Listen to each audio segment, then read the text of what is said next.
I libri per bambini possono piacere anche ai grandi? Io direi proprio di sì. Quindi seguitemi. Buongiorno a tutti, io sono Federica, questo è il mio canale Non Solo Mamma Raccontami e anche oggi parliamo di libri.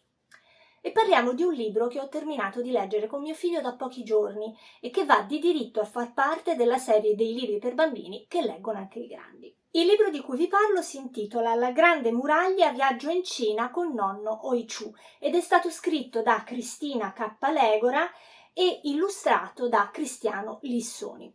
Si tratta di un libro che è un po' a metà strada tra un diario di viaggio, un manuale e una storia di affetto tra un nipote e il suo nonno. Con simpatia ed un po' di ironia, questo nonno ci mostra un grande pezzo di storia della grande Cina. In questo testo non ci sono solo Giacomo il bambino e suo nonno Oichu.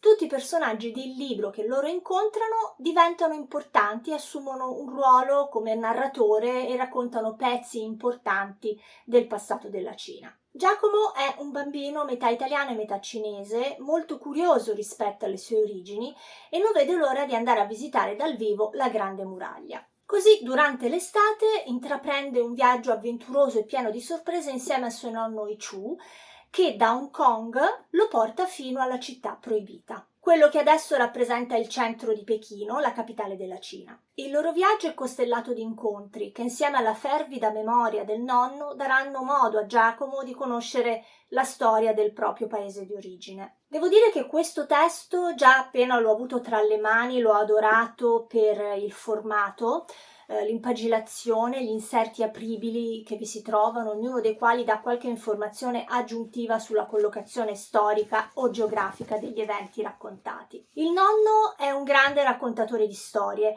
ed è proprio così che coinvolge il nipote in questo viaggio, raccontando la storia della Cina per mezzo di piccole storie di imperatori, guerrieri, mongoli e concubine. La storia è tutta ambientata in movimento nella grande Cina. I due protagonisti partono da Hong Kong e percorrendo percorsi più o meno noti, come ad esempio l'antica Via della Seta, riescono a visitare i principali territori e a capirne l'importanza storica. Non vi nascondo che molto spesso durante la lettura abbiamo dovuto fare riferimento all'Atlante per meglio capire la collocazione geografica. Comunque anche gli inserti aiutano molto a comprendere il tutto. Rizzoli, la casa editrice, consiglia di leggere questo libro dagli 11 anni in poi. È una lettura molto facile che può essere fatta in autonomia da bambini e secondo me anche un pochino più piccoli, anche se è possibile che in qualche passaggio ci sia però la necessità di approfondire con un adulto alcuni concetti, oppure cercando su internet, sempre con un adulto. Non è un vero e proprio saggio e quindi non approfondisce molto gli argomenti, anche se tratta un capitolo di storia molto interessante, lo fa con gli occhi di un bambino e con un linguaggio quindi leggero, in cui spesso tra l'altro si usa il dialogo tra Giacomo e il nonno. Nelle note del video vi metto un po' di link di approfondimento che abbiamo letto mentre appunto facevamo questa lettura. A noi ad esempio un aspetto che ha suscitato curiosità e vorremmo ancora di più approfondire è relativo al buddismo e al taoismo, che nonostante le schede di approfondimento, come vi dicevo, sono comunque solo accennati. In questo libro apprezzo molto la possibilità che dà di potersi informare, discutere, lavorare su un capitolo di storia importante come quello delle dinastie cinesi. Mi è piaciuto inoltre il punto in cui si parla di Confucio e di come lui immagina la società perfetta. La società, secondo Confucio appunto, deve essere costituita da tanti anelli concentrici, dove il più piccolo rappresenta il singolo, poi il secondo rappresenta la coppia, poi la famiglia, il quartiere e così via. Comportandosi tutti in maniera virtuosa fin dal primissimo anello della società, anche la società tutta lo sarà.